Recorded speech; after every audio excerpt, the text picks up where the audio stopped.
waxaa maanta aynu madaarka diyaaradaha cadde muqdisho ku soo dhaweynay 10 kamida maxaabiista inaga xidhan wadanka Liibiya oo madaxweynuhu amray in laga hawl galo dad badan oo Soomaaliyeed ayaa ku dhiban Liibiya oo ay maxabsiyada ku jira ama qolyaha magafayaasha loo yiraahdo yaqaana ay haystaan madaxweynaha Jamhuuriyadda Federaalka Soomaaliya Mudane Maxamed Cabdullaahi Farmaajo ayaa amar cad ku bixiyay ambassador keena Yurub Fiqi iyo Maryan oo wakiilka gaarka arrimaha migration ka ah ayaa ka hawl galay waxaanu maanta ku guuleysanay 10 xubnood oo kamid ah oo qoys iyo isugu jira ashxaas kale laga soo kaxeeyo laga soo furto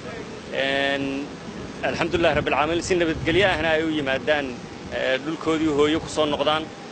waxay tani barbar socotaa qaybna ka tahay ballanqaadadii madaxweynaha Jamhuuriyadda Federaalka Soomaaliya Mudane Maxamed Cabdullaahi Farmaajo uu sameeyay ee ahaa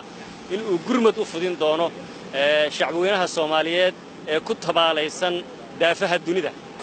wallahi Liibiya waxaan soo galay markay ahayd bishii shanaad labadeedii ayaan soo galay Liibiya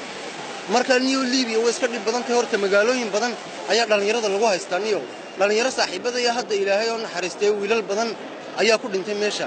sida aniga wiil bustahil uu jiro kale Allah oo naxariistay uu dhintay wuxuuna u dhintay garaacitaankii magafa uu garaacay sankii afku dhiga keenay gabar kale bishaara la yiraahdo reer galka ayaa ay dhimatay waxay u dhimatay jugta ay ugu geysanayeen ninka magafa maadaama uu meesha salaada subax baa la istoosiyaa salaada subax inta la istoosiyo ayaa waxa la garanka waa laga siibiyaa hada dumarka laakiin iyaga laga ma siiba dharka